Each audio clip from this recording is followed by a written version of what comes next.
السلام علیکم ورحمۃ اللہ وبرکاتہ۔ ان الحمدللہ والصلاۃ والسلام علی رسول اللہ اما بعد۔ محترم ناظرین کرام اور عزیز طلبہ، اسباق النحو میں آپ کا خیر مقدم ہے۔ آج کے درس میں ہم کلمے کی تقسیم سے متعلق چند باتیں معلوم کریں گے۔ اس سے پہلے درس میں آپ کے سامنے کلمے کی تعریف بیان کی گئی کہ کلمہ کسے کہتے ہیں۔ آج ہم آپ کو بتلائیں گے کہ کلمے کے اندر کتنی قسمیں ہیں۔ معلوم ہونا چاہیے کلمہ لفظ موضوع مفرد کو کہتے ہیں، یعنی ایسا لفظ جو مفرد معنی پر دلالت کرے، یعنی کلمے کی 3 قسمیں بیان کی جاتی ہیں۔ اور وہ 3 قسمیں کیا ہیں؟ نمبر 1 اسم، نمبر 2 فعل، نمبر 3 حرف۔ یہ 3 قسمیں بیان کی جاتی ہیں کلمے کی۔ بعض لوگوں نے اس کے علاوہ بھی ایک قسم کا اور ذکر کیا ہے، خالفہ، لیکن علماء عام طور سے یہی 3 قسمیں ذکر کرتے ہیں۔ 3 قسمیں کیوں ہیں آپ؟ 3 ہی قسمیں کیوں ہیں؟ 3 سے کم یا اس سے زائد کیوں نہیں ہے؟ اور وہ اس وجہ سے 3 قسمیں ہیں کلمے کی کہ جب ہم کلمات پر غور و فکر کرتے ہیں، ان کے بارے میں جانتے ہیں کہ کلمہ کسے کہتے ہیں، تو ہمیں یہ بات معلوم ہوتی ہے کہ کلمہ اصل میں 3 طرح کا ہی ہو سکتا ہے۔ اس کی 3 حالتیں ہی ہوتی ہیں، اور وہ یہ کہ کلمہ یا تو اپنے معنی پر خود بخود معنی پر دلالت کرے گا، اور یا پھر وہ اپنے معنی پر دلالت نہیں کرے گا بلکہ کسی دوسرے کے ساتھ مل کر اپنے معنی کو بتائے گا۔ یعنی کلمہ 2 حال سے خالی نہیں، یہ 2 حالتیں کلمے کے اندر پائی جائیں گی کہ وہ اپنے معنی کو یا تو خود بتائے گا یا پھر وہ کسی دوسرے کلمے سے مل کر بتائے گا، کیونکہ کلمے کا جو معنی اور مفہوم ہے وہ تو ہم نے پہلے پڑھ لیا ہے کہ وہ کسی معنی پر دلالت کر رہا ہے، وہ معنی اس کے اندر گویا کہ پایا جا رہا ہے۔ اب یہاں بات یہ ہے کہ کلمہ یا تو خود اپنے معنی کو پوری طرح سے بتانے کی طاقت اور قوت رکھتا ہے اپنے اندر، اور یا پھر وہ اپنے معنی کو نہیں بتا پائے گا بلکہ کسی دوسرے کلمے کے ساتھ مل کر وہ اپنے معنی کو واضح کر پاتا ہے۔ تو ایسی صورت میں جب ہم دیکھتے ہیں یہ 2 صورتیں گویا کہ بنیں گی، یا تو کلمہ اپنے معنی کو خود بتائے گا، یعنی اپنے معنی پر خود دلالت کرے گا، اور یا پھر وہ اپنے معنی پر دلالت نہیں کرے گا بلکہ دوسرے کے ساتھ معنی کو بتا پائے گا۔ جو کلمہ اپنے معنی کو نہ بتا سکے خود بخود بلکہ کسی اور دوسرے کلمے کی اسے ضرورت ہو، اسے حرف کہتے ہیں۔ اسے کیا کہتے ہیں؟ حرف کہتے ہیں۔ جیسے مثال کے طور پر ہم یہ ایک لفظ لیتے ہیں من، یا اسی طرح سے الہ۔ من کا مطلب ہوتا ہے سے، الہ کا مطلب ہوتا ہے تک۔ یہ 2 کلمے ہیں اور یہ دونوں حرف ہیں، یہ اپنے معنی کو اس وقت تک نہیں بتا سکتے جب تک کہ ان کے ساتھ کوئی اور کلمہ نہ ملے۔ آئیوس میں جیسے ہم نے یہاں من ہے، اب یہی ایک کلمہ اس کے ساتھ جوڑ دیا ہم نے، ذہبت من بنارس الى دہلی۔ ذہبت من بنارس الى دہلی، میں بنارس سے دہلی گیا۔ اب یہاں من نے اپنے معنی کو واضح کر دیا، یعنی میرے جانے کی جو ابتدا ہو گئی ہے وہ بنارس سے ہو رہی ہے اور انتہا इजाफा हो रही है वो देरी है। गोया कि यहां मिलने और इलाने अपने इस माना को बताने के लिए ज़ाहब को बनारस और दिल्ली ये जो कलिमात हैं इनकी जरूरत इसे पड़ेगी। इनके बगैर ये अपने माना को नहीं बता पा रहा। तो याद रहे कि कलमा अपने माना को या तो दूसरे कलमे के साथ मिले बगैर नहीं बता पाएगा और उसे कहते हैं हर्फ, उसे कहते हैं हर्फ। फिर जो कलमा अपने माना को बता सकता है, उसके अंदर अपने माना को बताने की सलाहियत है, वो अपने माना की वजाहत खुद कर सकता है, वो या तो उसके अंदर जमाना होगा या जमाना नहीं होगा, या जमाना होगा या जमाना नहीं होगा। उसके अंदर जमाना पाया जाएगा या जमाना नहीं पाया जाएगा। अगर जमाना पाया गया तो वो फेल है। जैसे मिसाल के तौर पर हमने अभी फ़अला, एक लफ्ज है कलिमा फ़अला, उस एक मर्द ने किया, या इसी तरह से कताबा,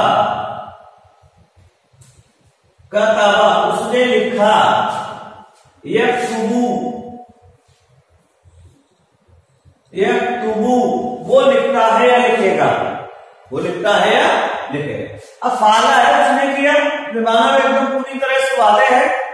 कताबा उसने लिखा, अपने माना में पूरी तरह से वाज़ेह है। यक्तुबू लिखता है लिखेगा, अपने माना में पूरी तरह से वाज़ेह है, किसी और कलमे की मिलने की जरूरत नहीं है। लेकिन साथ ही साथ इसमें जमाना पाया, कोई जमाना, इसमें फेल माजी है, इसमें फेल माजी है, यहां फेल मुस्तकबिल और इसी तरह से हाल, दोनों जमाने पाए जाते हैं। और जो कलिमा अपने माना को बता रहा है या फिर उसके अंदर कोई जमाना नहीं पाया जा रहा, उसके अंदर कोई जमाना नहीं पाया जा रहा है, अगर जमाना उसके अंदर नहीं पाया जा रहा है तो वो इस्म होगा। जैसे बहुत सारी मिसालें हैं, रजुल आदमी, कलम कलम, किताबुन वगैरह वगैरह बहुत सारी मिसालें आपको मिलेंगी। तो ये कलिमा या तो अपने माना पर दलालत करेगा या दलालत नहीं करेगा। अगर दलालत नहीं कर रहा है बल्कि किसी और कलिमे के साथ मिलकर दलालत कर रहा है तो वो हर्फ है, और अगर दलालत कर रहा है या तो जमाना पाया जाएगा तो फेल है, और अगर जमाना नहीं पाया जा रहा है तो ऐसी सूरत में ये इस्म हो गया। तो कलमे की ये तीन किस्में इस तरह से हो जाती हैं। इसी तरह से एक और बात आप समझिए, और वो ये है कि जब हम कलिमा के अंदर गौर फिक्र करते हैं, जो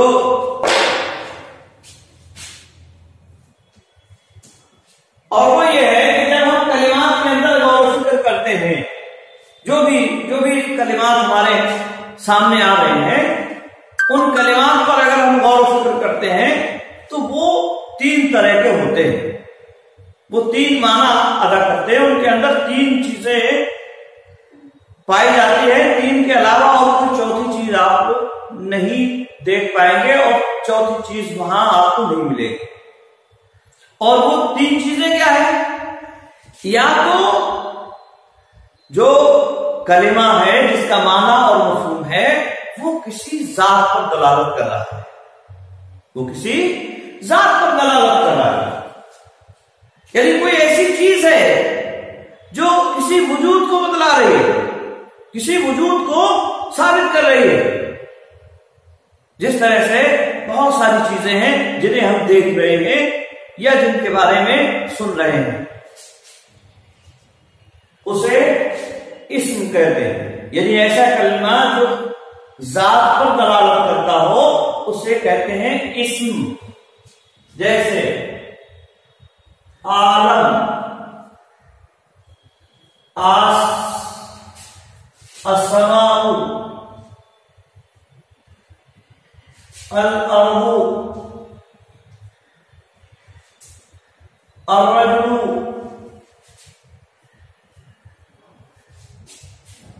ऐसे बहुत सारी मिसालें, आलम, अस्समाउ, अल-अर्दु, अर्रज्मु, या इसी तरह से अल्फासु, जितनी भी मिसालें आप देख सकते हैं, सारी जो जात जो हमें दिखाई दे रहे हैं खास तौर से, ये जिनके बारे में हम कह रहे हैं, ये सारी जो है जो जात पर दलालत करने वाली है वो इस्म कहलाती है, वो सारी की सारी इस्म में आ जाए।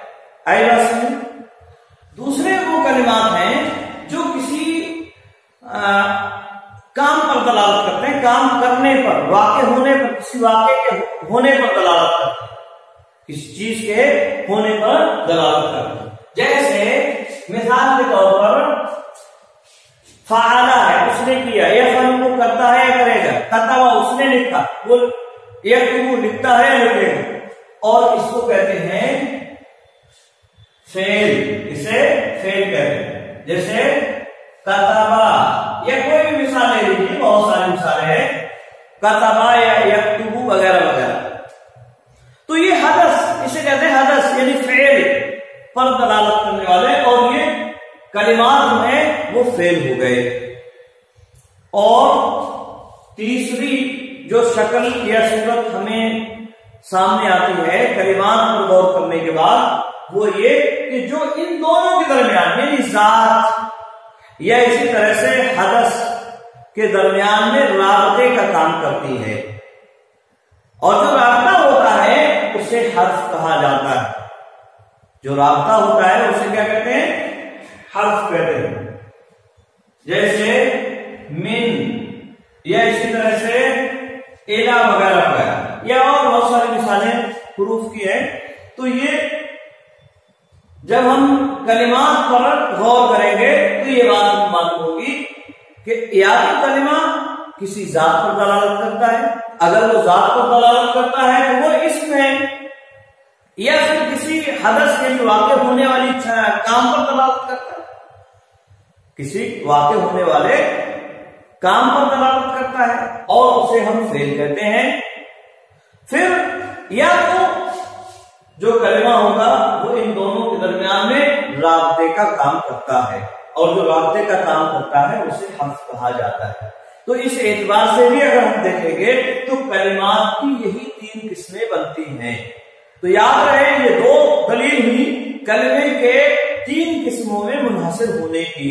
बाद लोगों ने एक किस्म और भी बताई है, खालिफा, और उसमें है इसमें फेल को उसमें रखा है, लेकिन वो सही नहीं। सही बात यही है कि कलमे की यही 3 किस्में हैं, और ये याद रहे ये सिर्फ अरबी जुबानी के साथ मसला नहीं है, बल्कि अगर हम गौर करेंगे तो ये बात हर जुबान में पाई जाएगी। ये अक्ल में आने वाली बात है, और जो अक्ल में आने वाली बात होती है वो किसी एक जुबान के साथ खास नहीं होती है, बल्कि वो तमाम जुबानों के अंदर पाई जाती है। तो ये सिर्फ अरबी जुबान ही का मसला नहीं है, बल्कि सारी जुबानों का मसला है कि इस कलमे की यही 3 शक्लें या 3 किस्में बनती हैं। उम्मीद है कि बात समझ में आ गई होगी। आज के लिए बस इतना ही। अस्सलामु अलैकुम व रहमतुल्लाहि व बरकातहू।